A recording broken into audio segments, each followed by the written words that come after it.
Hello. Thank you very much. My name is Professor Larry Hyman. I'm a faculty member in the Information Systems program here at Carnegie Mellon University. And I want to thank you all for coming to this talk by Ravi Zacharias. Before we begin, I do want to give a special word of thanks to two people who've really been instrumental in helping make this event happen. I want to thank Marv Nelson from Aletheia Christian Community and Amy Costello from InterVarsity Christian Community, and all the students that they work with have been really helpful in making this event happy, so I just want to give thanks to them in advance. We are very happy tonight to have and welcome Mr. Ravi Zacharias here to Carnegie Mellon University.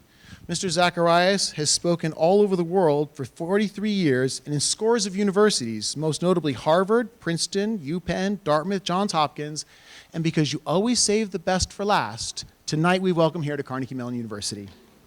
Yes.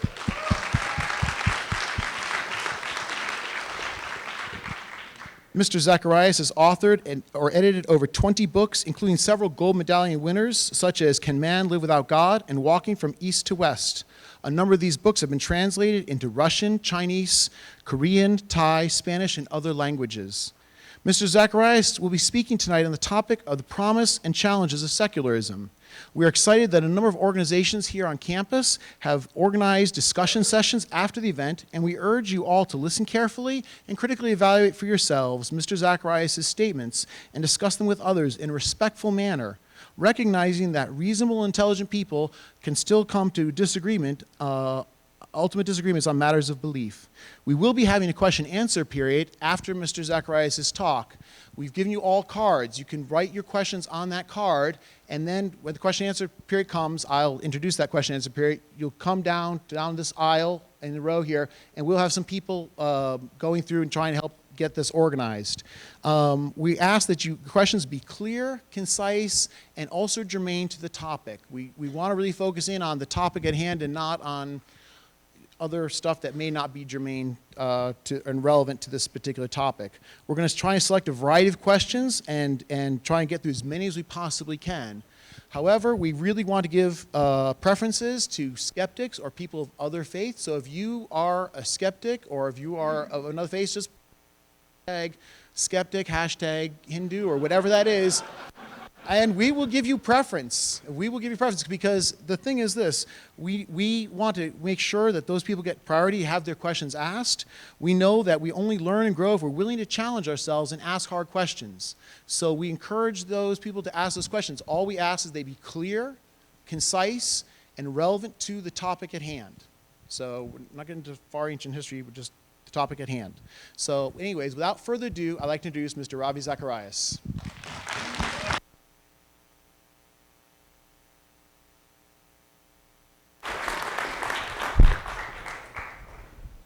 Well, a very good evening to you. Thank you for being here. I knew that God's hand was involved in my coming because I could walk up to an Indian restaurant for lunch. My wife always says when Ravi checks into a hotel, he probably gets on his knees to pray for the topic on hand and then the yellow pages to see where the nearest Indian restaurant is. She says, I can't guarantee in what order he does that, but he does it. In fact, as soon as we pulled up, I told my colleague, it's right there. I can go by my aromatic sensitivities, so it's just great. When I came to Canada in 1966, when I was 20 years old then, I moved from Delhi to Toronto, and at that time there were 500 Indians in Toronto. If you saw one, you would stop and cross the road and ask if he'd like a cup of tea because it was such a rare sight. Today in Toronto alone, there are 500,000. That's just in one city. And if you greeted them and decided you wanted to say hello, you wouldn't be doing anything else. In fact, I've always said if you walk into the Toronto Airport, Pearson, and just shout, Mr. Singh, about 500 will probably turn around and think you're looking for them. That may be quite germane to what I'm having to say actually this evening. So thank you, sir, for all of your hard work in the organizing, to the students, to the faculty members, and my delight to be here. My condolences on what happened to the Pirates, my compliments on what happened to the Steelers, and we from Atlanta are rich in condolences because we live with this all the time. If you really want humility, you support the Braves. And, It doesn't say much for the fact that I've done a lot of chapels for them when they go out and blow it out there. So it might mean that they might not invite me as often. But I've got a Canadian colleague traveling, and I think the Jays are doing well. So if you see him opening his BlackBerry or whatever he does back there, he's not listening anymore. Thank you. And I know many of you here probably don't share my worldview or our worldview, and you're not at all comfortable with the Judeo-Christian worldview. In fact, you may even feel very strongly counter to it. I all the more thank you for coming, because if there's any place we can dialogue on these issues, it has to be in the academy.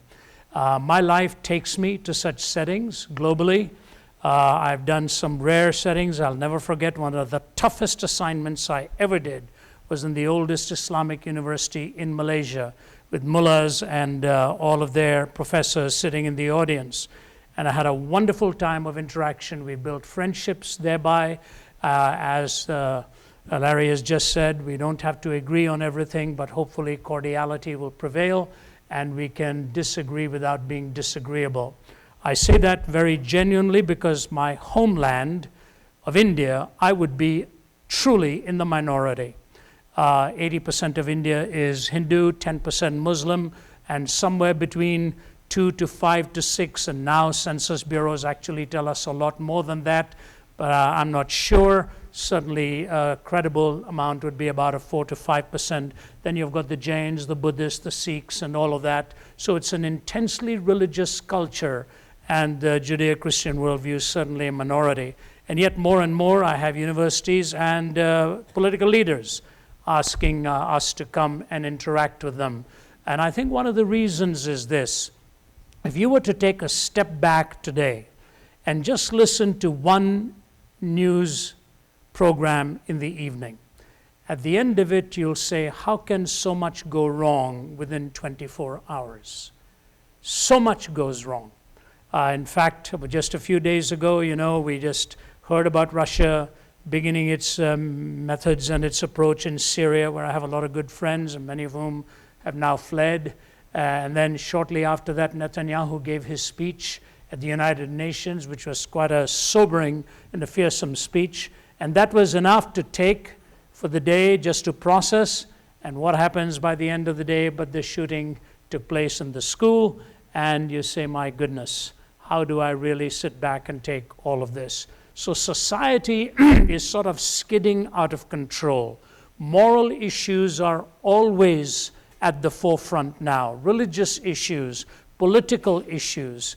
And I just feel it is important that we try and understand how we build a culture that is coherent. In the 1960s, Peter Berger did some groundbreaking work when in his Sacred Canopy he was talking of the process of secularization.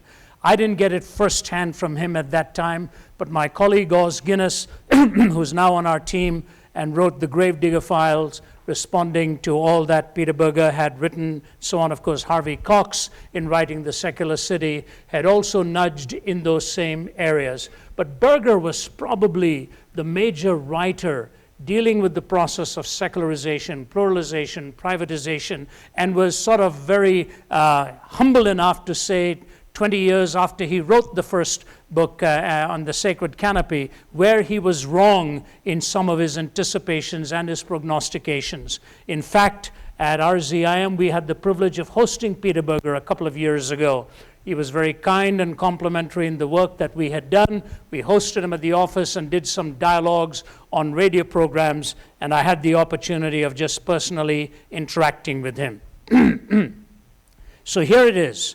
I want to talk a little bit about the challenge, therefore, and the privilege of secularism. So before I say anything, let me issue a disclaimer here. I do not believe that it is wise for any culture to have a theocracy. If anything, it is counterproductive both to the belief system and to society.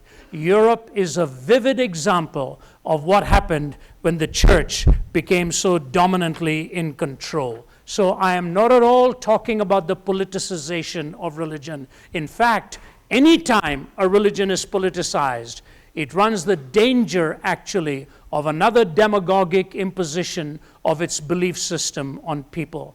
And if the Judeo-Christian worldview is truly sympathetic to its founding ideas, God gives us the privilege in both of the Hebrew Scriptures and in the New Testament, the privilege of belief and of disbelief. You may choose to believe, you may choose to disbelieve. I'm not sure that can be said of any other monotheistic faiths in the world today. They may talk about there not being any compulsion, but the truth of the matter is there's an immense amount of compulsion. And I have private dialogues with leaders of these worldviews. I have good relationships with them. So that's the disclaimer I want to make to you, so that you don't jump to a conclusion as soon as I'm talking about the process of secularization. Where is he headed? What is it that he's trying to argue for? Now, having said that, let me also make one further comment in this, that understanding how cultures move and how changes take place are really not within the capacity of any speaker today to project into the future. We may hint at it, we may talk about possibilities.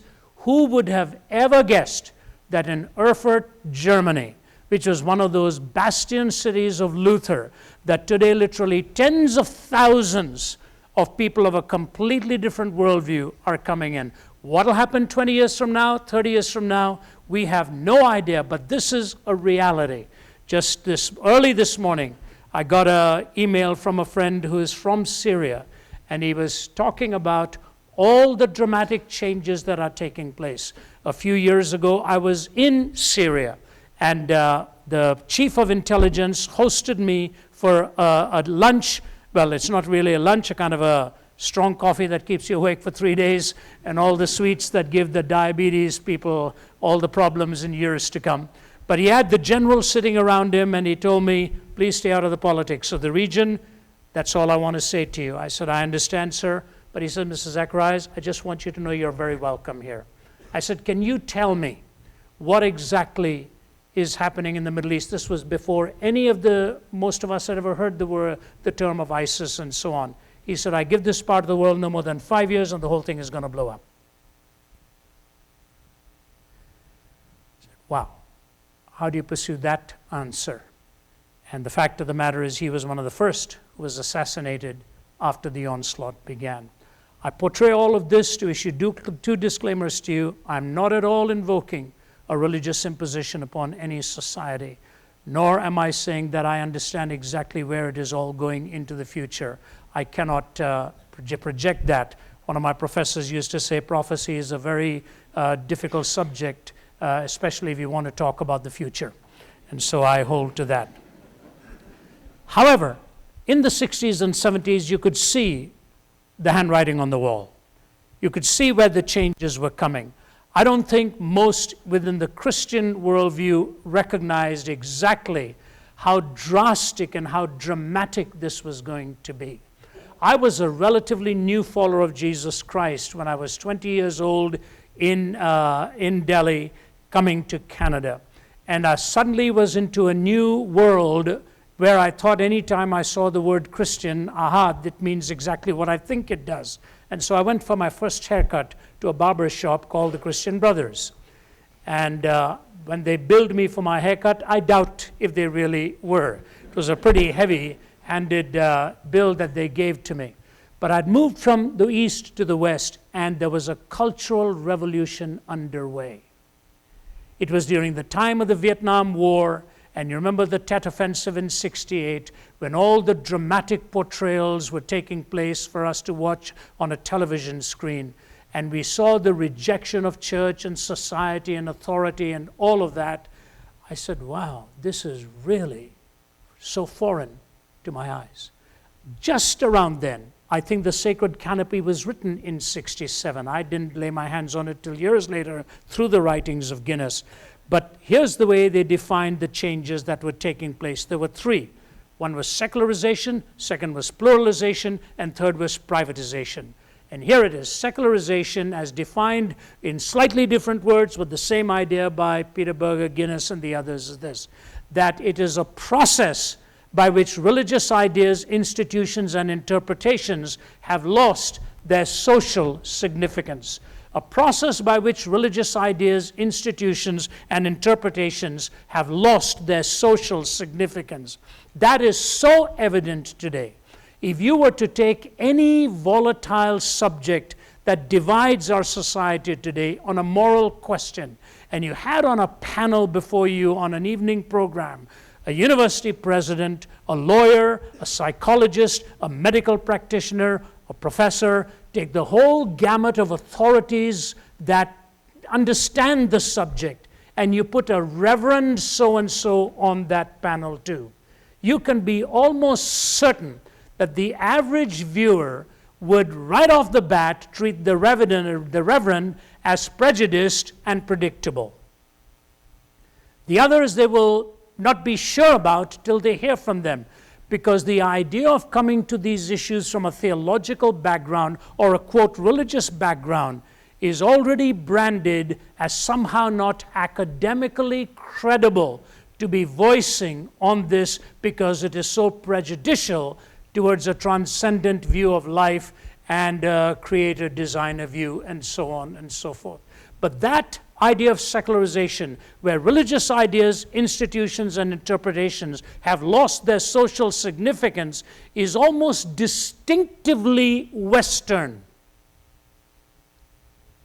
Because if you look at Indonesia, they also brand themselves as a secular society, a secular government. India describes itself as a secular society and a secular government. But in Indonesia, the largest Islamic nation in the world, and in India, the largest Hindu nation in the world, those worldviews undergird or supervene all of the pronouncements and the freedoms that are actually given. So the word secular there is probably not used as full or, as full-orbed a way as it is used here, where religious ideas, institutions, and interpretations have lost their social significance. Now, the entailments of this are very important for us to understand. Just recently reading Anthony Fleur's own journey from a thoroughgoing skeptic and writing in his anti-theistic frame of mind, then shortly before he passed away, saying how much he had changed his opinion on these things. One of the comments he makes in his writings is this very idea that we must think of the philosophical ramifications of whatever it is that we are propounding, especially in the area of moral reasoning and moral pronouncements. It's a fascinating journey that he took. And if you look back upon the 60s and see the change that was taking place, around the 1980s, Daniel Yankelevich, writing in the Atlantic Monthly, talked about how far we had come from the 60s and whither we were headed going into the next 20 years. And he borrowed a definition from Daniel Bell on culture. And here's what he said: culture is an effort to find a coherent set of answers to the existential questions that confront all of us in the passage of their lives. Now, that's a very clear definition. It's an attempt to find a coherent set of answers to the existential questions that confront all of us in the passage of our lives. And then he said in the 1980s that a cultural revolution is now in full swing, and he defined a cultural revolution in these terms: it is one that makes a decisive break with the shared meanings of the past,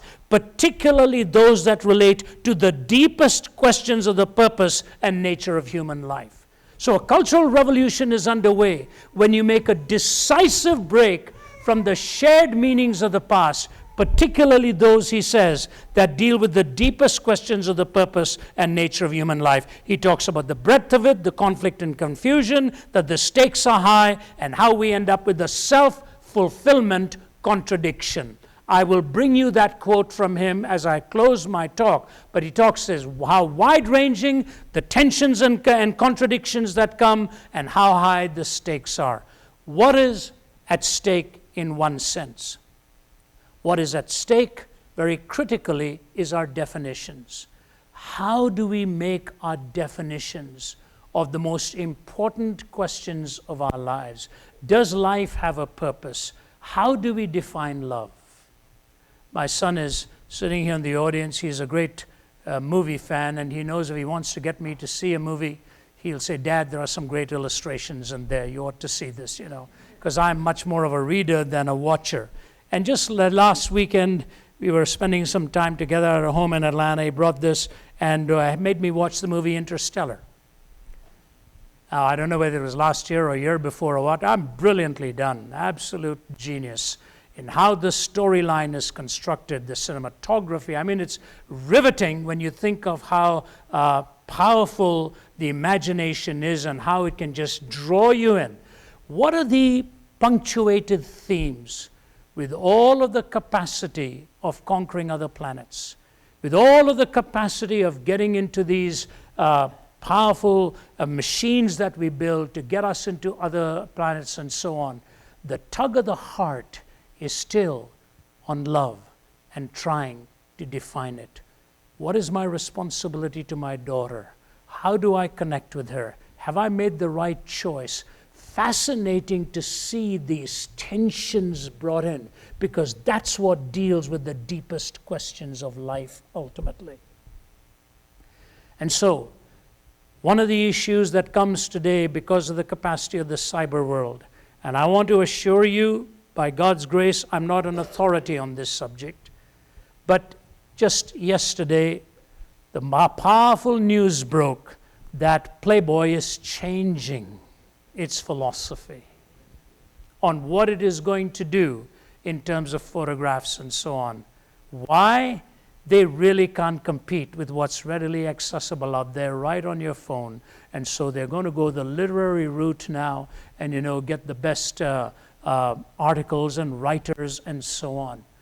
But this industry has created havoc in many a young mind. Incredible havoc.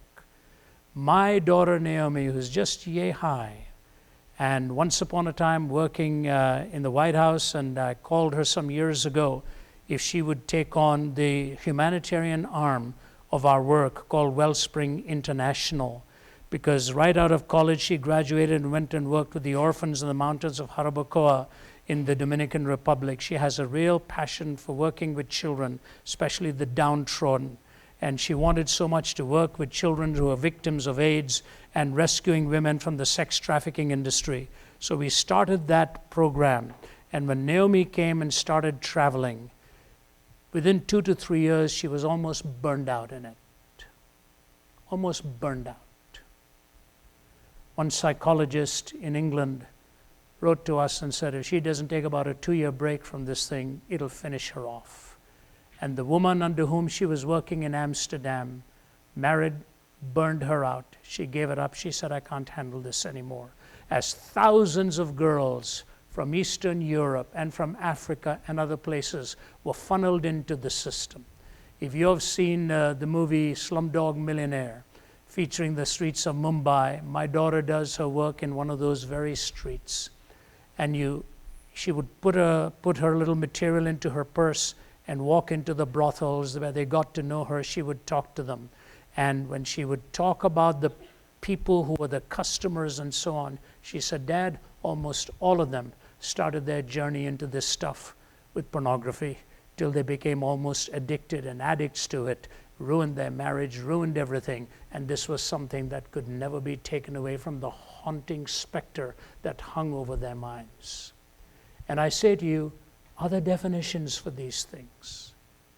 Do we know how to handle an issue that is now funneling into the minds of 10, 11, and 12-year-olds because they have it right in their hand what imagination can do in planting hungers? Now, maybe I'm thinking in terms of a different planet here, but I just want to say one thing here, and that is this. If a person is victimized by this for economic reasons, it is even more heartbreaking. And a large percentage of them probably are. I've talked to them. You walk through the streets of Mumbai, where you'll see a woman in her 50s, totally anything but an hourglass figure. standing on the side of the road waiting for the right person to come along. The first time I went through there with some friends, I walked away, I said, this is very, very hard for me to absorb, I can't handle it. Now, the person on the other side of the camera lens who is being marketed this way, at some point probably needs to say, is this really what I want to do? And maybe if secularization has done its work, it might ultimately create a mindset where there is a loss of sense of guilt or shame. Do you want a society like that? Ted Bundy, that ruthless killer in the 1980s, who ultimately went to be fully executed, when he stood before the judge, here's what he said: Your Honor, I do not feel guilt. I actually feel sorry for anyone who feels guilt. Here was a man who had committed slaughter and cannibalism. One friend that I know well went and visited him in his cell before he was finally executed. He had a huge change of heart. He had a huge change of heart and said, I wish somehow I had given this thought the way I am now giving it. And he went to be executed quite boldly and said, I'm getting exactly what I deserve. But the difference between a guiltless life to feeling some sense of guilt and shame was an enormous step in the direction for them that I think ultimately brought some sense of redemption and some sense of healing. Secularization lives with the danger of having no guidelines for guilt. Now, I want again to say something very clearly here. I am not at all suggesting to you, A, that a person who's an atheist is an immoral person. Absolutely not. I've met many atheists who are very good living people. They have their own guidelines, they have their own standards, but the rationally compelling reason for an ought coming from a totally secularized consciousness is extremely difficult to sustain because it is not monolithic. Humanism itself has 6 or 7 different expressions. And there was nothing as daunting years ago, and I want to tell you, I don't find myself to be an expert in these things. I speak on these subjects as a cultural apologist. That's all I am. I'm a cultural apologist. I deal with issues of culture. I understand the Eastern culture very well. I was raised in it. My ancestors came from the highest caste of the Hindu priesthood. I understand these cultures very well. And one of the fears of the religious worldviews of other cultures is that the West really doesn't understand them. They feel it's trying to volley ideas across. And so when I deal with this issue and think of the whole area of guilt, shame, and all of that, that I see people struggling with it in secular societies, unable to deal with it. And so years ago, I was in the former Soviet Union. The Cold War was still on. And it actually happened that a Russian general happened to be at a meeting that I was addressing somewhere in the United States. And he walked over to me and he said, would you come to my country? I would like to host you at the Lenin Military Academy and the Center for Geopolitical Strategy in Moscow. I said, are you serious? I said, do you think I'm qualified to be speaking to them? He said, yes, I want you to talk on exactly what you've said here. So I went some months later. He sat on the platform and he hosted me. He was an atheist himself. And he had me address the entire faculty of the Center for Geopolitical Strategy in Moscow. They were quite hostile towards all religion, and you can imagine why they had their reasonings behind it. They were telling me stories of the exploitation of the country by religious people and so on. And then finally, we got to a moment of some stunned interaction. They were very hostile. My wife on one side, my colleague on the other. I said, I want to tell you something. Your man, Joseph Stalin, once upon a time claiming to be a seminary student, then turned his back upon God.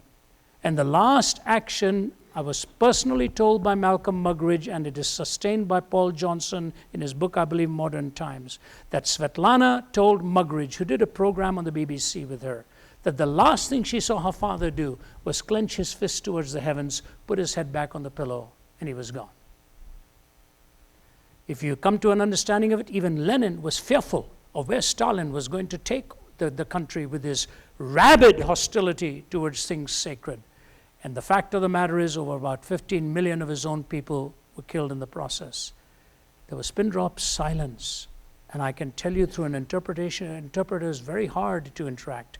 They lined up at the end, and the head of the institution presented me with a Russian version of the Bible that was in their library. And then he looked at me and he said, Mr. Zacharias, I really believe your talking about God is something we need to hear, and I believe you are right, but I want you to know it's very difficult to change after 70 years of believing a lie. That was it. And we walked away from there. So what the demagogues in China did and what the demagogues in Russia did, don't sit comfortably with the Western academic atheist. I have no doubt about that. I can't for a moment see somebody like Richard Dawkins being comfortable with what happened there, because he points out to all of the atrocities and so on that take place. I don't doubt that. But the point is, that is where it has taken them, and they believe logically.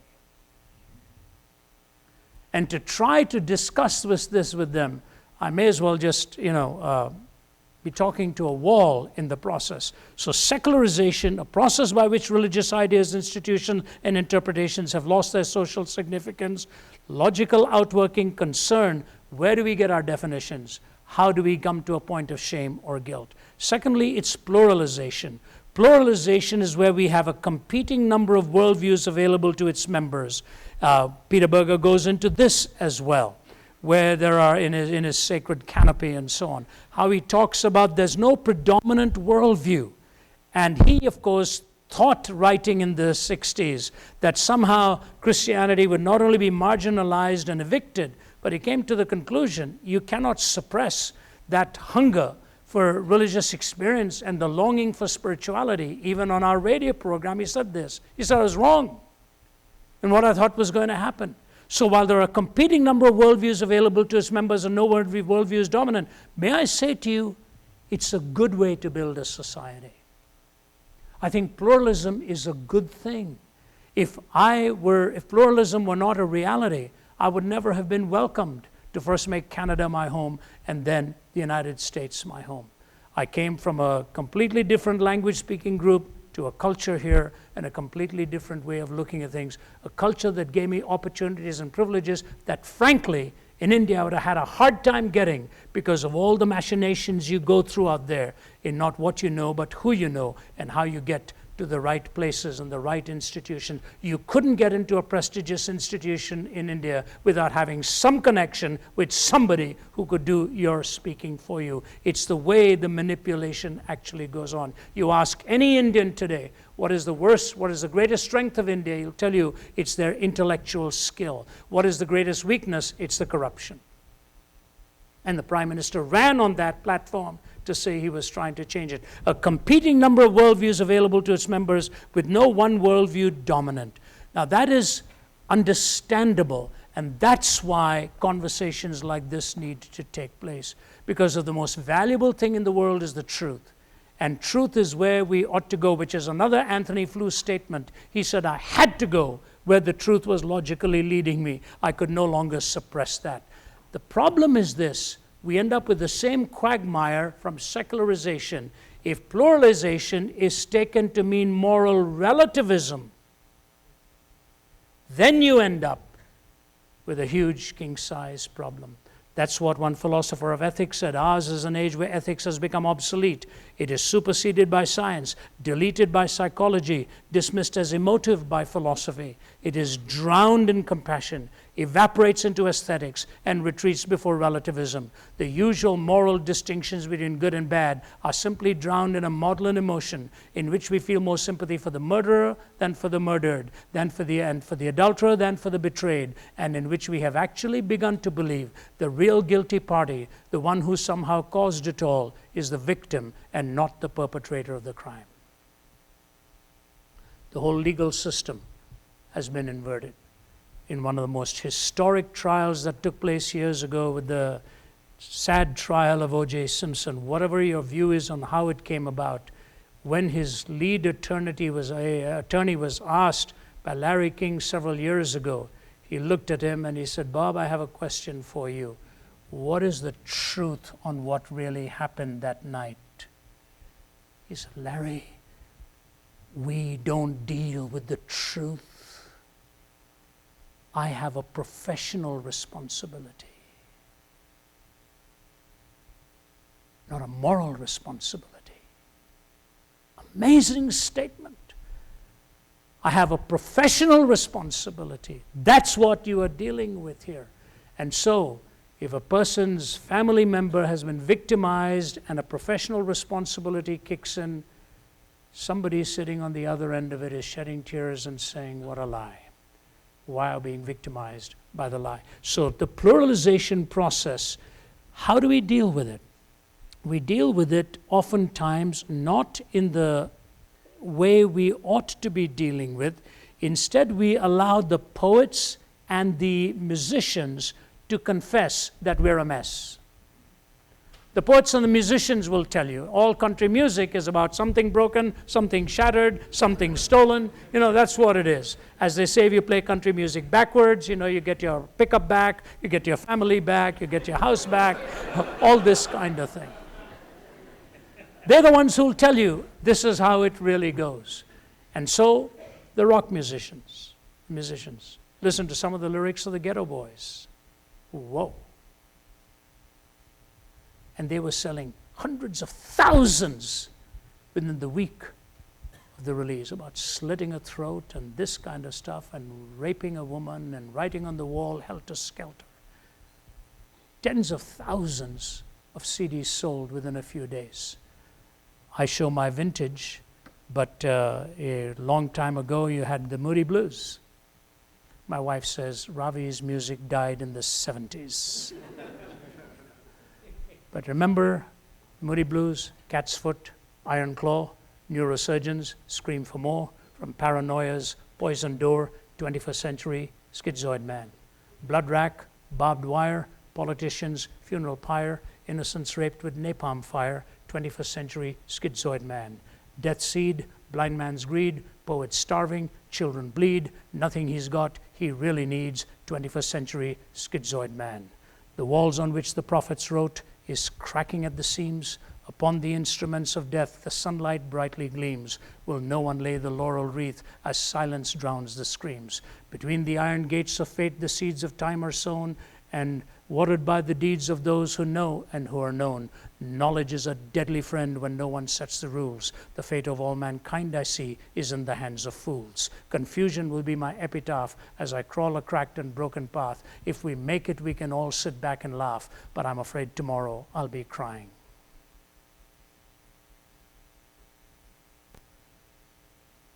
Last night in the debate, one of the fine lines that was said, we can all say, one of the candidates said, I think about our children for the future and what we are going to give to them as education. When that was said, I remembered immediately being in Sidon in Lebanon with my wife and meeting a man. We were introduced to him because every day at sunrise, he would bring his 10-year-old boy to the top of a hill there, and he would point towards the enemy territory on the other side and tell his son, your responsibility in life is to kill as many of them on the other side in one lifetime as you can. What moral reasoning is that boy going to grow up with? Are we losing our absolutes? Is the sacred going to be evicted? Is the sacred going to be evicted? The sacredness of life and all of our activity. That's exactly what the Ten Commandments were all about, sacredness. I would not violate your sacred rights, and I trust you wouldn't violate my sacred rights. But I just say to you, relativism is skidding out of control, and we have no more absolutes to which to point and say these are inviolable. And so we write laws and laws and laws and laws, And then we ask questions, what kind of lives matter? I'll tell you what life matters. If you've lost someone in your life, you know it matters. No matter where we come from. And all of a sudden, the hate that has catapulted us over these issues, and as I talk to groups in closed rooms, God's given me the privilege of doing that, I just say to them, where are you going to draw your lines? What is sacred and what is inviolable? Secularization can kill shame.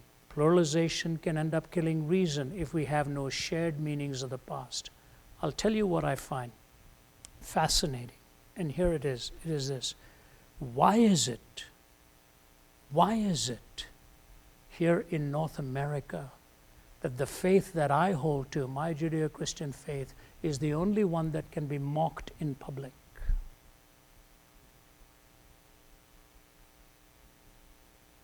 It would dare not do it to a Muslim.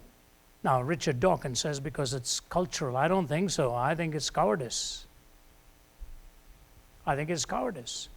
If he's really as bold as he thinks he is, tell him to come with me. I'm happy. I'm heading to Egypt in a few weeks. I'll be happy to defend Christianity. Let him defend atheism. You find out it's more than cultural. I would never dream of going to India and mocking Hinduism. I'm not a Hindu, but I wouldn't mock it. Now, if they asked me a question on what my faith is, I would do it. This reality of the sacred is very precious to a person. And I believe there are settings and arenas in which we can talk, we can converse, and we can disagree. But if relativism has the sway, what happens to the sacredness of somebody's belief? And the last thing is we move to privatization. Privatization is where you hold your faith to be private and you're not allowed to bring it into the public. Fascinating. Where you're forced to, there's a cleavage in the modern experience. This is exactly what Berger and Dahl talked about, where you're compelled to take your religious belief into private and not be able to bring it into the public arena. Now, the fact of the matter is, some religions in the world are very, very public in their pronouncements, very public in all that they believe. Some religions actually have political theories. I don't believe the Judeo-Christian worldview is one of them, but they hold on to these.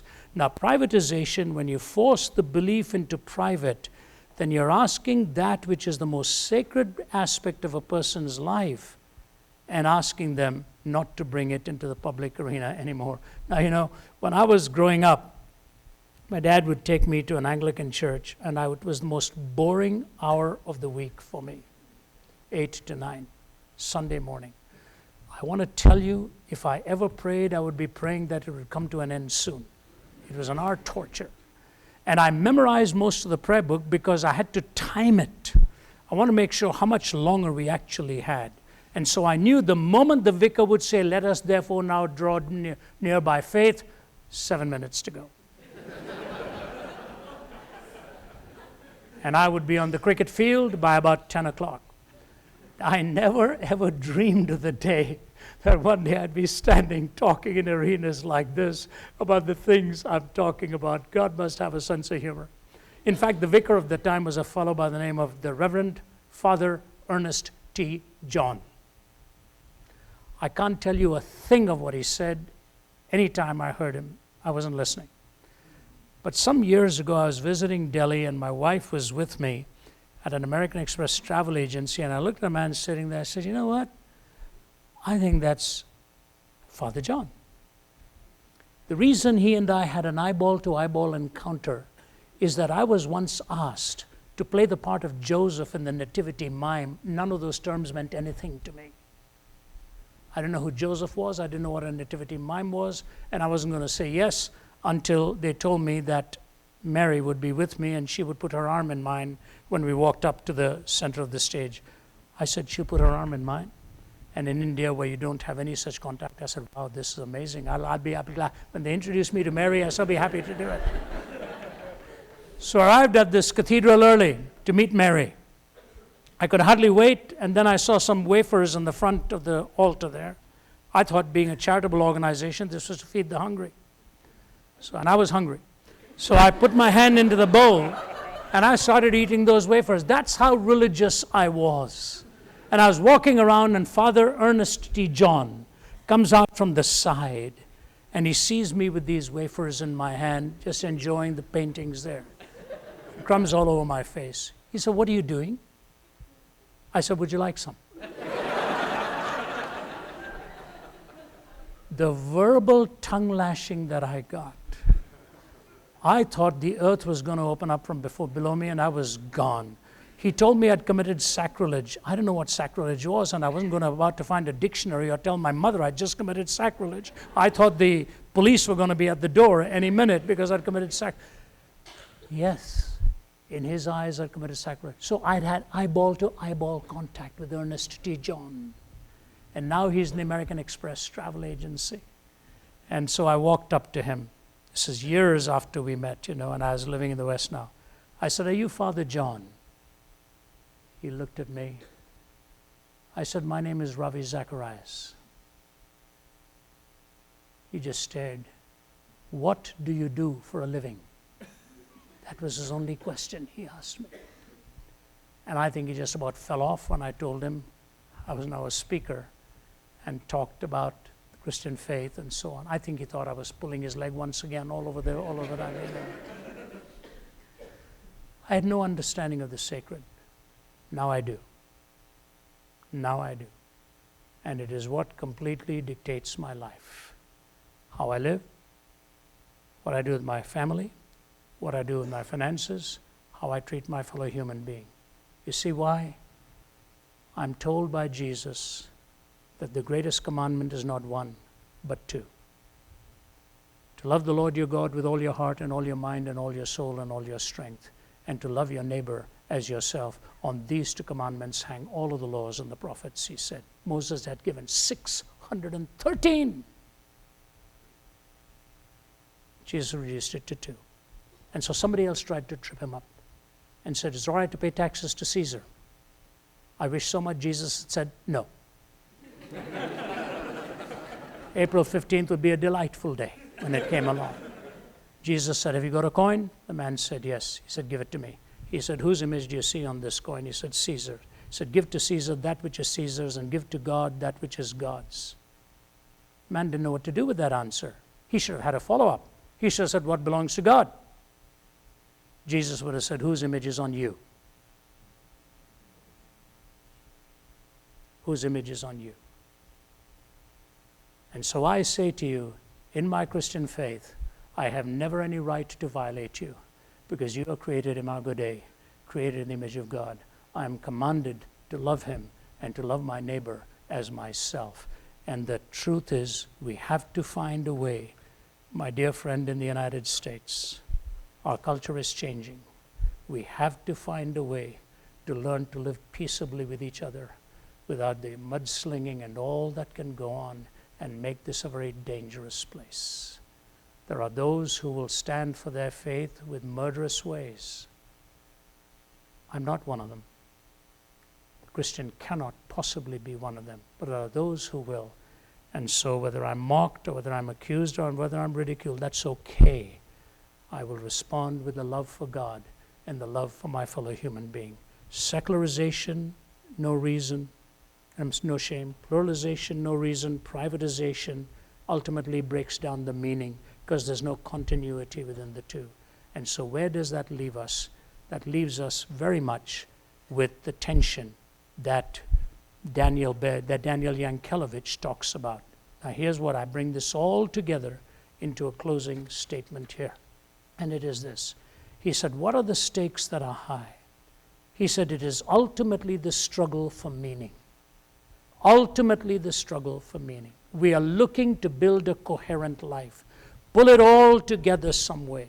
And so he started to do his interviewing of young people and young marrieds and across the spectrum. And here's the way he ended it, talking to Abby and Mark. If you feel it is imperative to fill all your needs, and if these needs are contradictory or simply in conflict with those of others, or in the end unfillable, then frustration inevitably follows. To Abby and to Mark as well, self-fulfillment means having a career and marriage and children and sexual freedom and autonomy and being liberal and having money and choosing nonconformity, and insisting on social justice, and enjoying city life, and country living, and simplicity, and graciousness, and reading, and good friends, and on and on. You see, the individual is not truly fulfilled, he says, by becoming ever more autonomous. Indeed, to move too far in this direction is to risk psychosis, the ultimate form of autonomy. Then he ends by saying the injunction that to find oneself, one must lose oneself, contains the truth any seeker of self-fulfillment needs to grasp. To find oneself, one must lose oneself, any seeker of fulfillment needs to grasp. That is a secular sociologist's conclusion in finding meaning and purpose in life. And that is actually what Jesus said. If anyone will come after me, let him deny himself, take up his cross, and follow me. The gospel story is one of love, it's one of grace, it's one of forgiveness, it's one of personal encounter and the transformation of the human heart, which really has wickedness at its core so often. If I can find this one, I think I would like to quote it for you too, in just closing, if I may. Don't know how easy it is. I'm still a BlackBerry guy, you know, along with my music. That also goes back to older days, but here it is. I think I'll find it. Nicholas Walter Storff, great theologian, great philosopher from Yale. When he lost his son and wrote a powerful book, The Lament for a Son, he has this comment in there which I have been thinking about so much as a man who travels with a family. I think of it. He says, when we have overcome absence with phone calls, winglessness with airplanes, summer heat with air conditioning, when we have overcome all these and much more besides, then there will abide two things with which we must all cope, the evil in our hearts and death. That comes from a brilliant philosopher, theologian. All these spasms can be crossed. There are two things we'll still have to deal with, the evil in our hearts and death. The whole question of what happens to a human being when he or she dies.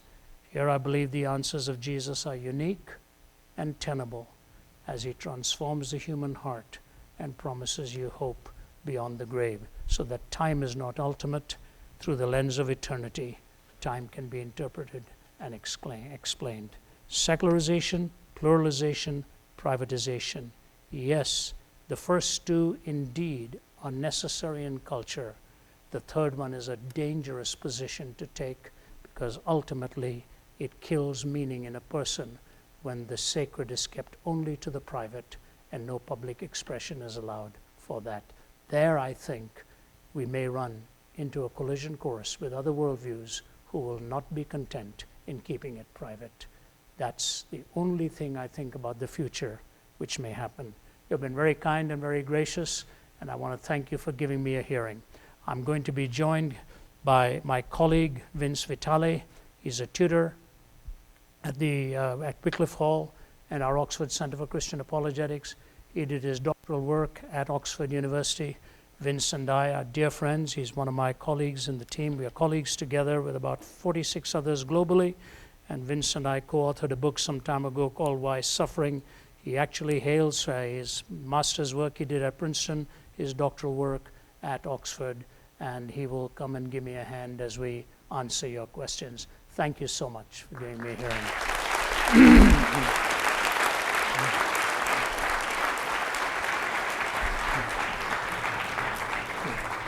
Thank you very much. As I said, we're going to do question and answer period right now. So if you've got some questions, I'd ask you just to move towards the aisles and come down here. We have a microphone.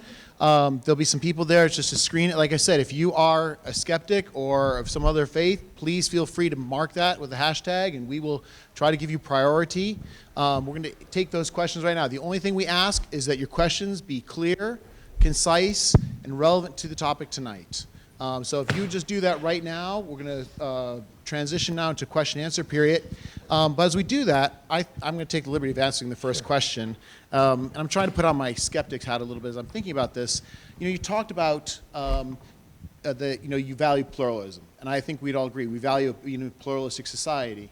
And you also talked about living peacefully, which I think we also agree with. We want to live peacefully. Could I not, as a skeptic, argue that, in fact, if we're going to live in a highly pluralistic society, as we have here in the West, and the United States in particular, that we either have to accept moral relativism or privatization so that we don't have collisions or violent collisions of cultures. Is there some path so we can have peace and live in a pluralistic society and avoid those two things? It's a great question. I think it's the same type of tension that the philosophers ran into in the compatibilist idea of freedom and determinism, where you have to arrive at, you can't push both to the absolute, or you destroy the other. If you bring it totally as deterministic, then there's no freedom. If there's no freedom, there's no blame. Or if you're totally free, you have lost contact with what the physical and the chemical side of life actually is about. It's a great question, Larry, and I do think about it. We all do. Yes, the fact of moral relativism and privatization does come into tension, but isn't it fascinating that one can sit in a classroom and have one's religious view roundly attacked, and their own view is sacrosanct? You can't really deal with that. I don't think that's the way to go in the academy. I think the academy is to inform and educate and hopefully to inspire. But you prejudicially dispose yourself against a particular worldview in a matter that's almost Dawkins's idea, for example, is eviction from the academy. When he was in Washington, D.C., he made a speech, and somebody asked him, how do you deal with religiously minded people? His answer was in 2 words: mock them. Is that really what we want? Mock them? There's no way he could do that in Saudi Arabia. What he's really thinking in his mind is where you can mock them and get away with it, you do it, but you can't mock them with impunity in other places. I don't think that's the way to go. That's who I am. There are many belief systems that I run into that I critique, I evaluate. Yes, I've written a couple of books on atheism and so on. I critique it. And if a counter perspective wants to come, I know you've got a very fine professor here in the philosophy department who did, I think, a fascinating job of critiquing Alvin Plantinga's work on basic beliefs and so on, well done. I think that's the way we need to do it, frankly. You evaluate, you critique, and so I actually sent that to Alvin Plantinga and got a reply back. So that's how you really deal. You counter, you engage, you make a counter proposal. But to come to a point where to say Merry Christmas is taking a risk, something has gone awry. In India, they call Christmas Bada Din. It's the big day. I have my Hindu, Muslim, Buddhist friends coming to our home wishing you Bada Din Mubarak, greeting you. But all of a sudden in non-theistic societies, to say Merry Christmas, you're going to offend somebody, So this is how far it's gone. I think there's a place for it, there are situations for it, and we have to respect the right of a person to value that which is sacred. Yeah, they can't impose it, but in an academy, if you mock it, I think something has died in the intellectual process.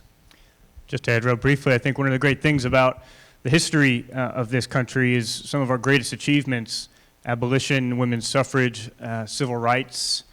All of those things happened because people who thought differently came together and allowed each person to bring their religious or non-religious convictions and motivations to the table. And although motivated in different ways, people came from different sides in a pluralistic country to see those things happen.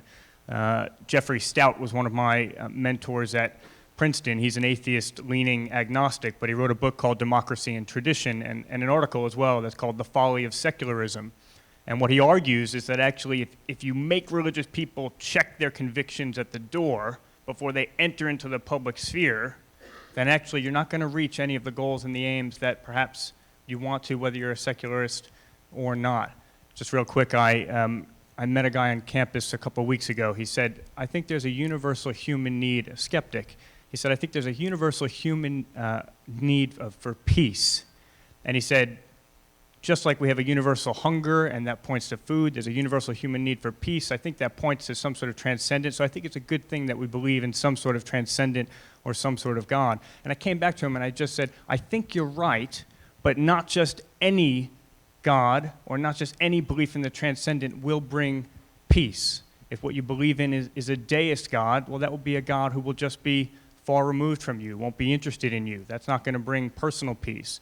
If you believe in a God who only loves the people who believe in him or who are obedient to him, well, that's not going to bring peace either. I think one of the things that Ravi is centering on is that in the Judeo-Christian worldview, we believe in a God who loves every single person, whether that person believes in him or not, whether that person is obedient to him or not. And if you put that right at the center of a pluralistic society, then in fact you can love one another and live in peace.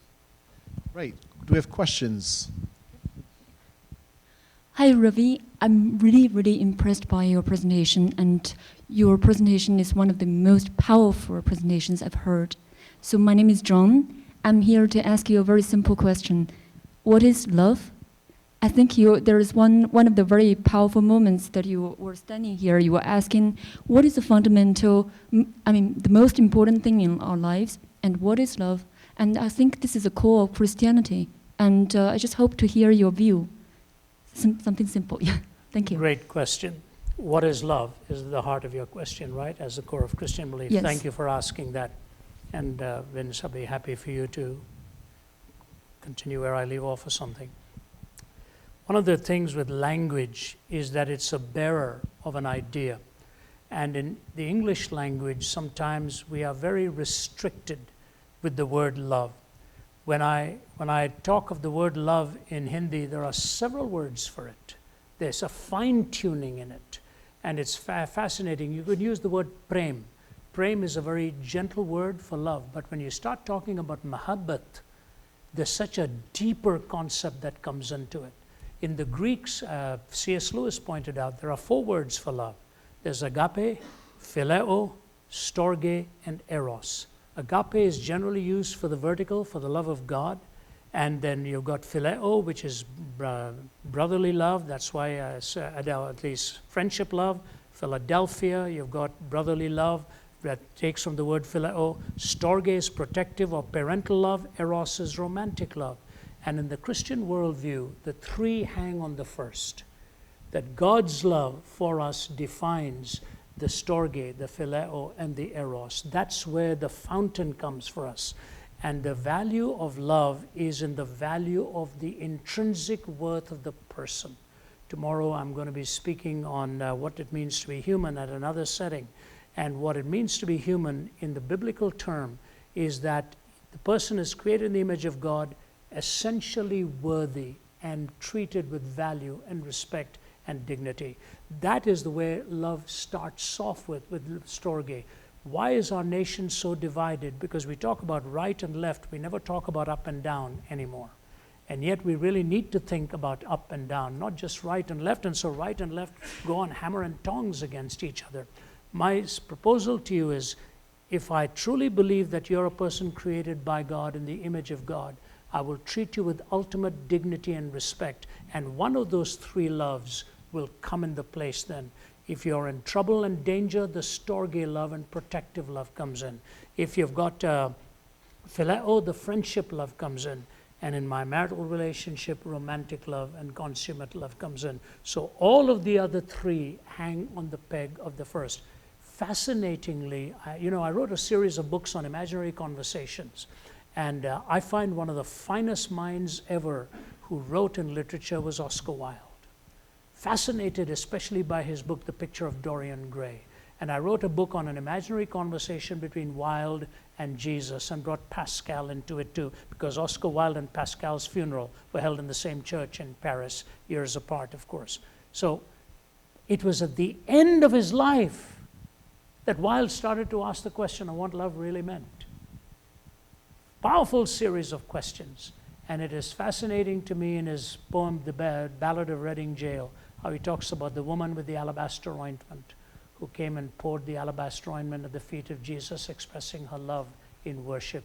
Intrinsic worth, reflective splendor. Those are the 2 ideas I think are there. Intrinsic worth, and there's a splendor to reflect. And the love then falls into one of the other 3 or all of the categories, but they hang on the peg of agape love, who has given us that worth and calls upon to so let our light shine before men, that they may see our good works and glorify our Father who is in heaven. The point of the Good Samaritan was that the rigorously legal-minded person treated the Samaritan as a mongrel person and a pejorative term. And here when a man is struggling on the side of the road, who goes to his help? but a Samaritan, and the priest and the Levite walk by. Jesus really points his finger at them saying, you guys really don't understand love. You're so hung up on legalism. Who was a real neighbor out here to love your neighbor as yourself? That's what I would give to you. Thank you so much. Thank you. And may God bless you, love. Thank Always. you so much, ma'am. Yep. God bless you too. Yep.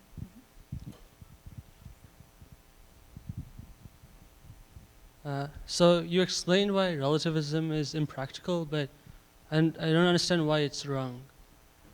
You don't understand? Why relativism is wrong. Do what? Relativism, why is wrong? Okay. Do you want to take that, or you want to? I can say something and then hand Yeah. on for a better answer over to Ravi. One of the problems with relativism is whatever you say doesn't necessarily hold for the other person. So there was a school teacher who received an essay, and the essay was arguing that there were not any objective universal moral principles like fairness, for instance. And at the end of the essay, although it was a well-written essay, the school teacher put in a big red letter F. I don't like red covers, because the essay had a red cover on it. And so the student came to the teacher and said, why did you give me an F? And the teacher said, was this the essay in which you argued that there are no such thing as objective universal moral principles like fairness? And the student said, yes. And then this teacher said, well, then you get an F, because I don't like red covers. And that's just as legitimate of a reason for me to give than for you to say, but it's objectively not fair for you to give me an F. So there's a breakdown in conversation if we just claim that our moral principles only hold for ourselves and they're just relative. I think one other problem in the literature, this is called the reformer's dilemma. It's very hard to praise someone who has come into a culture and seen that there's something wrong with the culture and then has made a movement away from that culture, someone like Martin Luther King Jr. It's very difficult to praise someone like that if you're living in a relativistic culture where the closest thing you can get to say that actually these are the principles we should live by is saying that this is what in fact are the principles that we live by in culture. If that's all that you have to say that actually the principles are what we live by, then if somebody comes along and says, no, those are wrong, by what standard? If you don't have an objective standard to point to criticize culture itself, you can't move beyond culture in a positive way like we say that the great reformers have. So most of us can probably think of people in our minds now as I'm saying that, where we think that person lived an amazing life. And precisely the reason that they lived the amazing life is because they were able to look at their culture and say, even though this is what we think is right now, even though this is what we feel is right now, actually there's an objective standard by which that's wrong, and we need to move past that. But like, wouldn't a better standard be someone's individual conscience? Because like, how can I decide for someone else what's right for them? That is. And I think you're right. I don't think that you can, and I don't think that I can either, and I think Ravi doesn't think that he can either. The difficulty is that someone who wants to do some very terrible things can say, well, this is what my conscience is telling me. And we need to be able to look at someone who's committed the atrocities of World War II and things like that and say, no, that's wrong. It's not enough for you to just say that this is what my individual conscience was telling me. So that could lead you to the belief that what we need is a standard for morality that's unchanging. No one of our individual moralities is going to be unchanging. No society's morality is going to be unchanging. But it could be that if there's a standard which is unchanging, a God who has a nature that's unchanging, that could provide a morality by which we can all seek to live. Let me give you a philosophical underpinning, and there's such a long lineup, so we'll leave it at that after I finish my comment here. We're treating just one question per person, or we'll never get out of here. Think of the statement, all truth is relative. Now, that statement, all truth is relative, either includes itself or excludes itself. If it includes itself, that means that statement is also not always true. And if it excludes itself, then it's positing an absolute while denying that absolutes actually exist. So one way or the other, the statement either includes or excludes itself.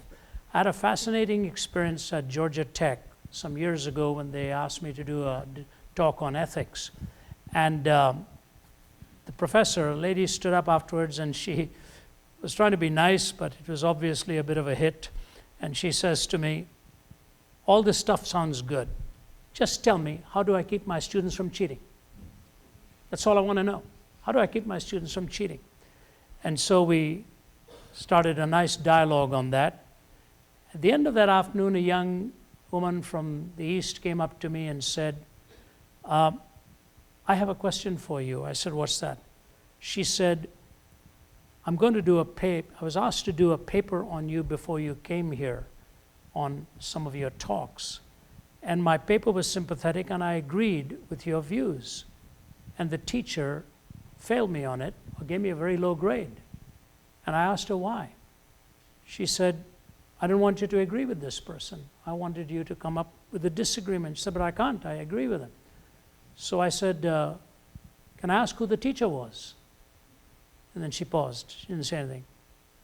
I said, I'm asking the wrong question.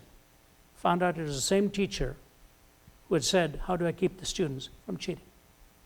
So here she was, on the one hand, wanting the student to take a position that the student didn't believe in, just in order to get a passing grade, but at the same time said that she herself wanted the student to be very honest in what they did. Relativism runs into strong headwinds in a pluralistic society, and we are already feeling that. So I think we have to think this through very carefully. That's why I think what Daniel Yankelevich said, there has to be some shared meanings of the past. If there are no shared meanings of the past, then relativism will ultimately go to the most demagogic person who comes with whatever in hand. But thank you. It's a great question, and I appreciate you asking that. Thank you, sir.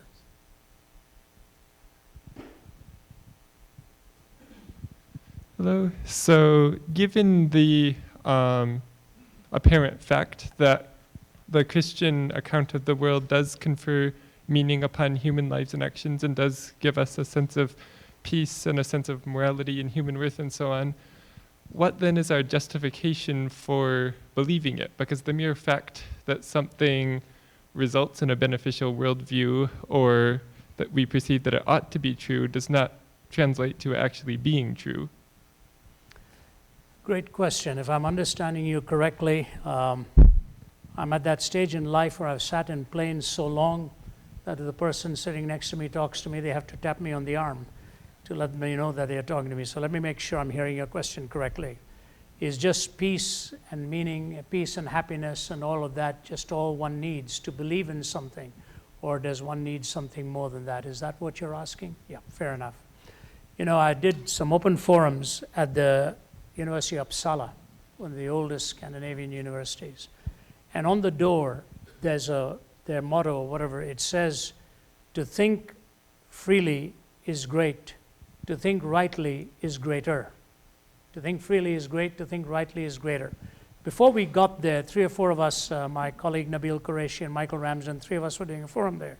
They did a survey of the student body, and a majority of them didn't believe in their own motto.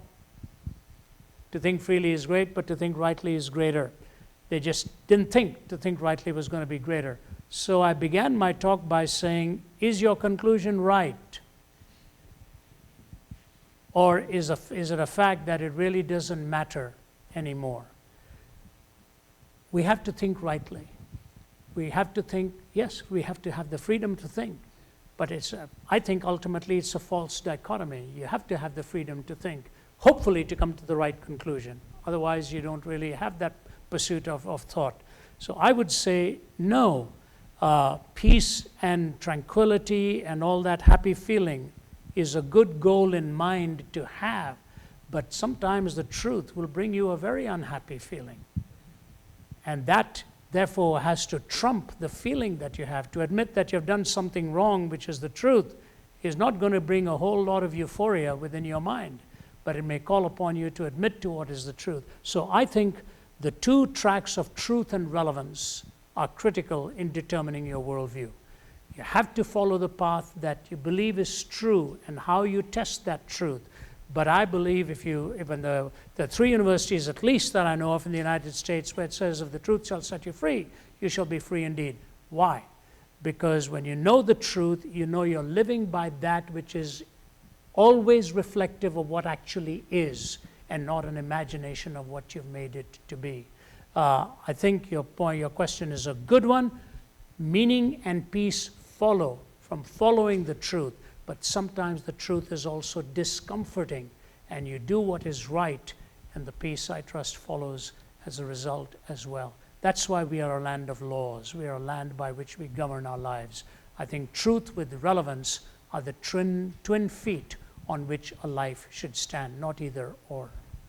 If I can just speak personally to this a bit, when I showed up at college, I thought Christianity was for people who were stupid. I basically thought it was for people who didn't think hard enough. And actually, the first time I read through the Bible, I would cross things out and I would add things, and I would write BS in big letters in the margins when I disagreed. And Christians would sort of be like, "Why do you have a BS in your Bible?" And I'd say, "That verse makes for a great Bible study."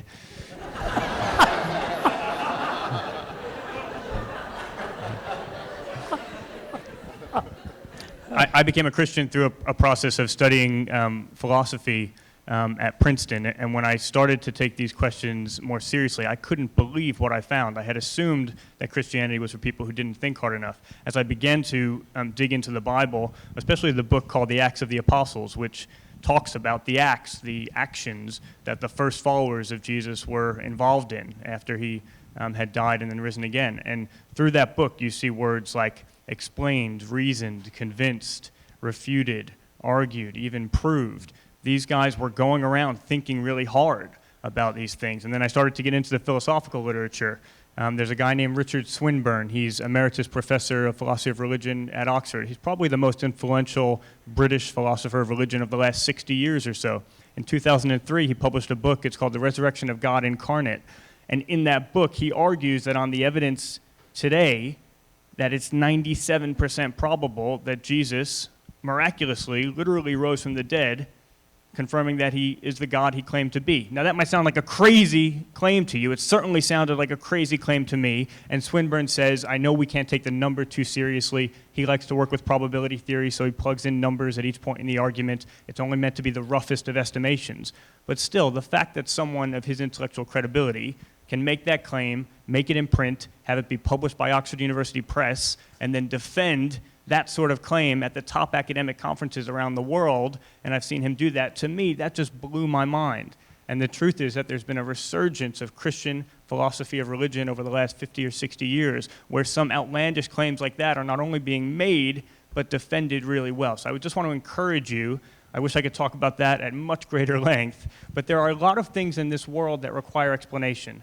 That the universe had a beginning, that it's extremely well designed to produce life, that the universe is regular and reliable and that we can study it in patterns, that billions of people throughout the world have made claims that they've had some sort of religious experience, some sort of encounter with the divine, the explosion of Christianity itself after the leader had died and that should have been end of movement, but then the supposed resurrection, morality and moral value and moral obligation and how we ground those things. There are a lot of things in this world that require explanation. God can explain a lot of those things. And if the explanatory power is very high, that's very good reason to believe in him. And so my encouragement would just be that if you pursue this, you can very much be fully committed to intellectual rigor and also a fully committed Christian. Thank you. Thank you. Hi, I'm the Vice President of the Humanist League on campus, so we'd like to thank you very much for presenting your views here today. So in your talk, you criticized secular sources of morality for being non-monolithic. By encouraging people to follow monolithic sacred belief systems that must not be mocked, you must also respect all those so-called self-proclaimed sacred beliefs that are outdated perhaps, and perhaps even abusive. Do you really prefer that kind of society over an open secular society where all beliefs can and perhaps should be challenged and criticized? Repeat that last line, please. Yeah, sorry. Do you prefer such a society consisting of monolithic belief systems over an open secular society where the beliefs can all be challenged and should be challenged as well as criticized? I thought I would make that clear by what I said. I think it has to be an open, non-spiritually imposed society, which is what would be a secular society. And I think every belief system ought to be evaluated and critiqued in the best possible way it can be done. But if it is skewed and given a distorted representation, it's really then what is being debunked is not a legitimate claim. What is being debunked is something that is caricatured. You know, what Vince just said. For example, a claim like by Richard Dawkins, for example, is something that, you know, if you're born in a Hindu society, chances are you'll be a Hindu. If you're born in this society, I was born in a society where I was totally non-theistic, if not atheistic, in my own life. I saw so much of religion, I got fed up of it. I used to go to all of the festivals because there was food. But I didn't for a single moment believe any of that stuff. And when I had the encounter with Christ at the age of 17, having attempted to take my own life, and a Bible is brought to me, and never cracked open a Bible in my life before. And I made my commitment to Christ that day in a way that astounded my family, astounded everybody, all of my friends. Till this day, I have friends flying in from other parts of the world who come and say, "What happened to you?" That they see the difference. Then it's something that I first had to take from experience, then had to study and pursue and understand intellectually, and then find the bridge from the head to the heart. You know, Donald Cogan, the Archbishop, said the longest journey is from the head to the heart. If we just park ourselves on the head, we're going to be in trouble. You have to find that bridge from the head to the heart, where the thinking and the emotions are connected. I believe in an open society that once existed. You know, we think secularism and the attacks upon the Christian faith are all new. They're not. They go back across centuries. You can see some pretty heavy-handed hitting that takes place against the Judeo-Christian worldview and so on. And if you even go into some parts of the Middle East where people are questioning, unfortunately, they're not allowed to question. They're silenced or beheaded or whatever. Just recently, a man lost his life asking a very provocative question on television, and my colleague from Egypt said they marched into his home and finished him off and his whole family. That's not the society we want. We want a society where I can sit in a classroom and listen to why a professor believes what he does and will respectfully treat the counter perspective in the best way that it ought to be treated, not caricatured. That's the society that is open. And if we treat it unfairly, then we need to be reminded where we have treated it unfairly, and hopefully we can make the correction as well. So I just think, candidly, your question's a very good one. I don't want to close society in any way. I think this is what we need, where we can be open about, and I'll tell you what, there are worldviews that are coming here which won't give you the choice whether you like it or not. So we must be open to discussion and debating. And I think the faculties of universities have a great responsibility to be fair in whatever they debunk. So sacred beliefs should be challenged and criticized. Sacred beliefs, sorry? Should be challenged and criticized. Yeah, well, of course it can be challenged and criticized, and that's been done. But it ought not to be debunked with a caricature. It ought to, I don't like the word criticized, I like the word critiqued. You know, a critique is an honest evaluation. Criticize is sort of back of the hand slap. All beliefs ought to be critiqued. A worldview has to meet at least 6 tests. And if you see the book that I've written on the real face of atheism, in the appendix, I've given tests, the finger of truth and the fist of reality. And Can Man Live Without God? The 3 lectures which were delivered at the Harvard Law School in the 1990s. I think we make a defense of the Christian faith. And what Vince has said, for example, let me take another minute because it's so important, time's running out. Love and grace are indispensable to survival. Indispensable to survival. If you don't have grace and don't have the graciousness to be willing to forgive and allow a person who's gone wrong, then we are going to have a judgmental society that'll just chop each other's heads off. Love is indispensable, but at the same time, we have to have the knowledge of the truth and how we understand what life is. I believe in the life, the death, and the resurrection of Jesus Christ. The tremendous number of truths that emerge give us explanatory power. Let me just tell you one thing and then close with that. If Jesus were a charlatan and trying to pull one over the eyes, in Eastern life it happens, okay? If he wanted to pull wool over the eyes when he said he would rise again, do you know what I think he'd have done? He'd have said, I'm going to rise again, but I'm going to rise again spiritually. You will not know, but I'm there. You'll see the body, but I'm gone. That's the way a non-falsifiable resurrection would have taken place. But he said, I will bodily rise again. Bodily rise again. That is a falsifiable proposition. if the body were found. Anthony Flew wrestled with this issue. Swinburne talks about this, N.T. Wright, and that's why I think Flew said this whole issue of the evil in the heart and resurrection, also same thing Walter Storff said, is something that I need to understand.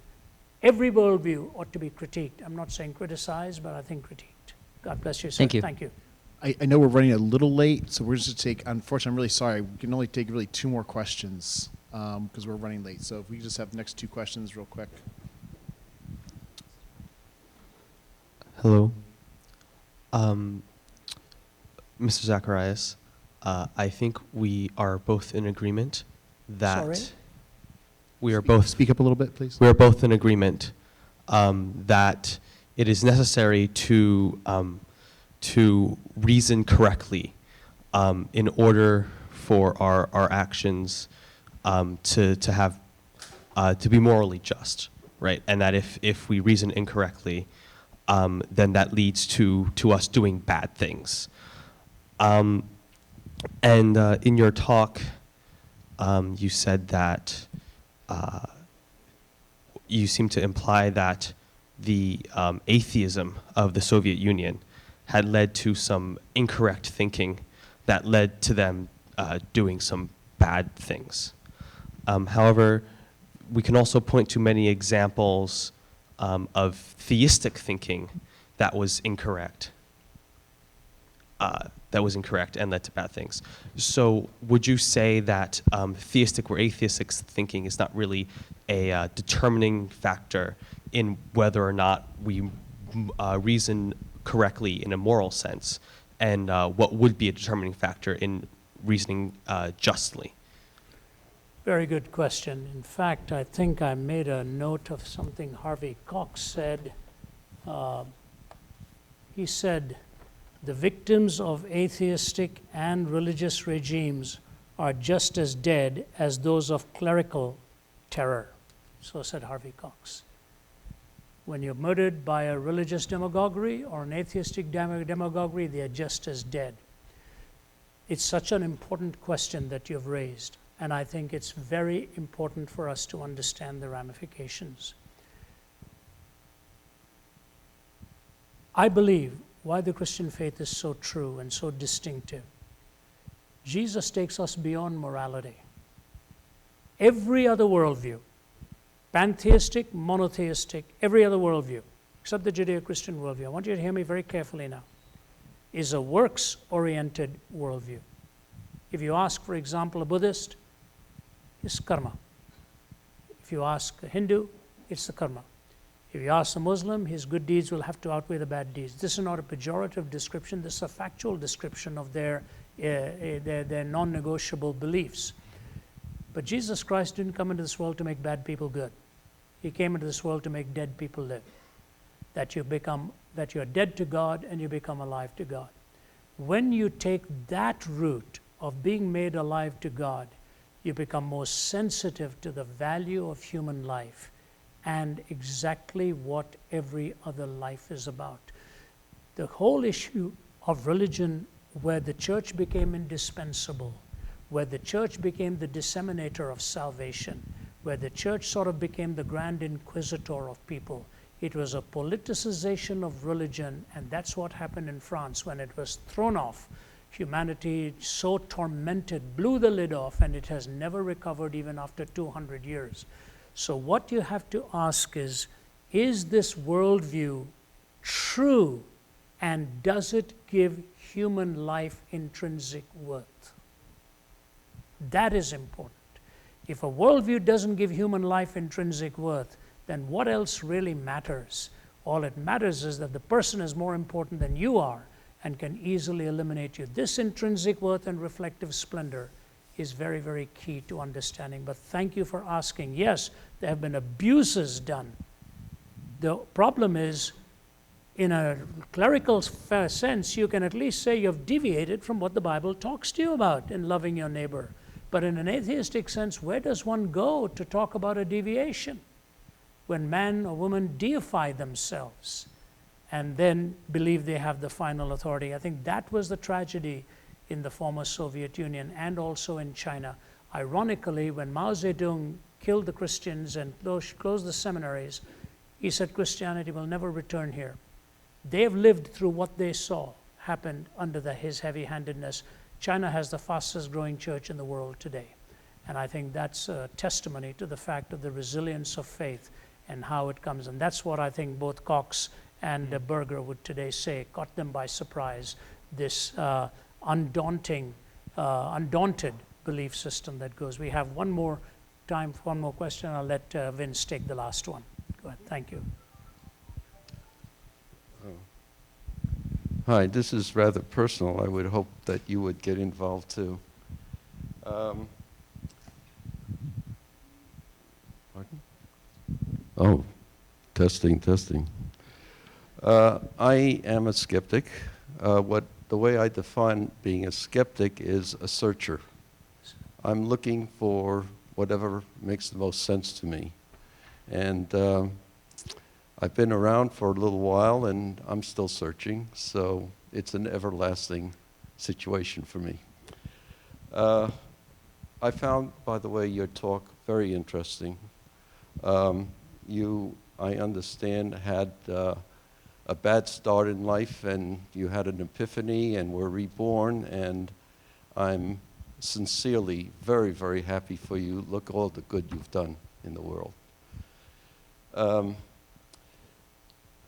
In any case, the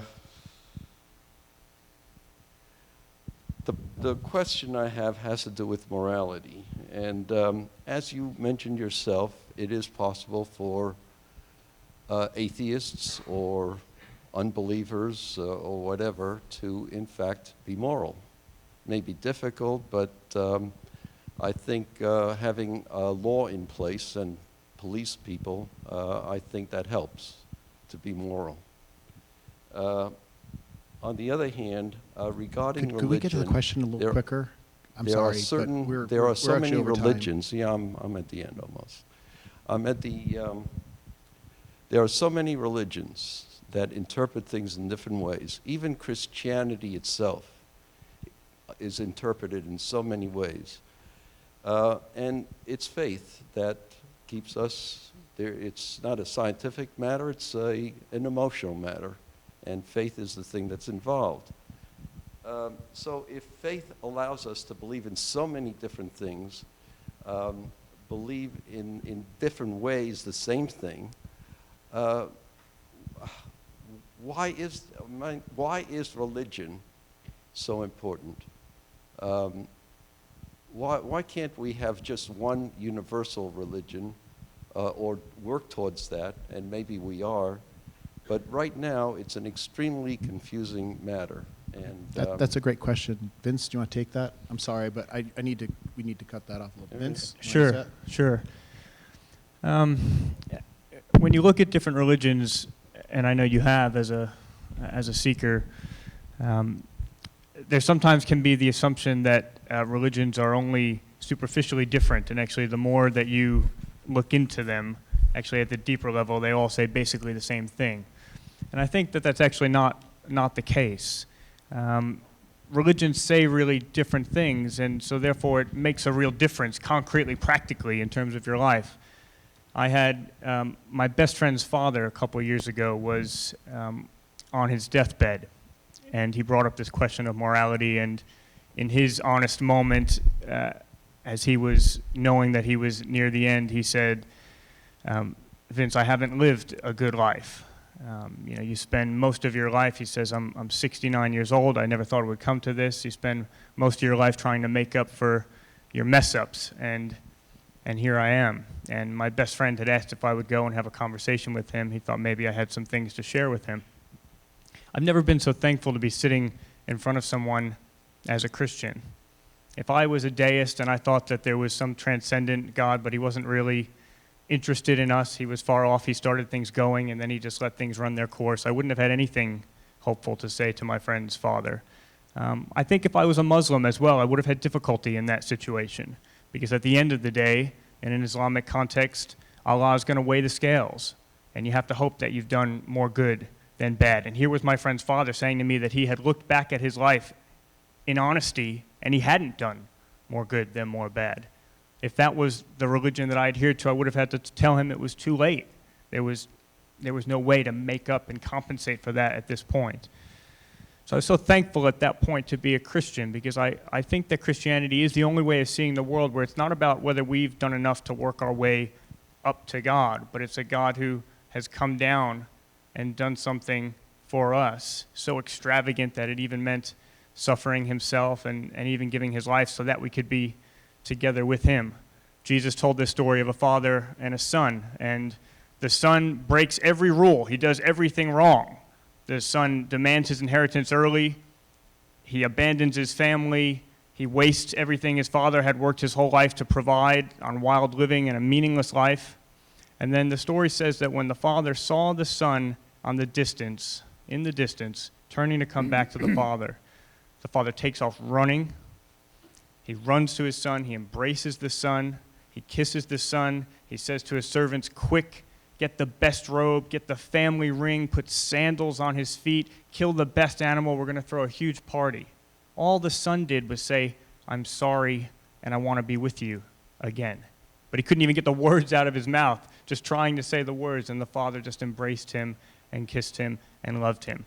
That is not an image, a depiction of the love of God that is true of every worldview. That's not a depiction of the love of God that's true of every religion, but that is a depiction of the love of God that meant that even in those final moments, talking to my best friend's father, no person is ever beyond hope.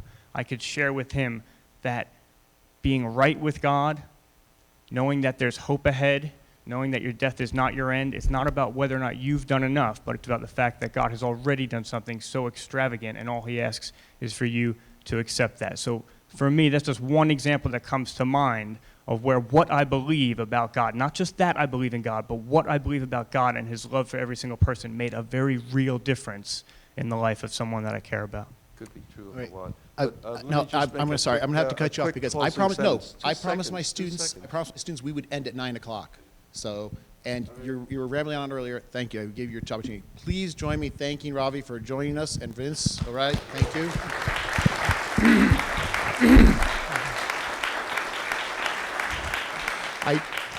I do know that I told some of my students that I would end at 9 o'clock so that you could get to your other meetings, and so we're just running slightly late. I would apologize for that, but if you are interested, you can stay around here and join us. We will have conversations. There's conversations here. We have this room for a little while longer. You can stay and talk. I know the Lutherans are having something in the chapel as well. I know there's a number of other places where there's groups meeting to join in conversation, so if you're interested in continuing this conversation, we encourage you to do so. Think about what was said, consider it critically, converse respectfully. We encourage all that. So a couple just other things real quick. We're going to have another presentation by Ravi, as he mentioned, tomorrow night. It's going to be down at the University of Pittsburgh, and he's going to be talking about what does it mean to be human. We had some tickets open to the general public. Those tickets are sold out. But if you are a student or a faculty member and you have an ID, you can still get into that event tomorrow for free. So if you're interested in hearing more, hearing a different talk by Ravi, you can go down to that event at Soldiers and Sailors. It's at 7 o'clock. Doors open at 6. We have seats reserved for students. All you need to do is show your ID. You can get in free. Also, at the end, Marv Nelson and some people from Aletheia Christian Church are going to be handing out some cards. If you're interested in getting involved with them, they're just going to hand this out to you. And again, like I said, please think about what has been said, consider it carefully, and discuss it respectfully, because we can honestly disagree at certain points on certain things. As long as we do so in a respectful fashion, that's how we all grow, and as we grow together and as we grow individually. Thank you so much for coming. I appreciate your time. Thank you so much, Robert.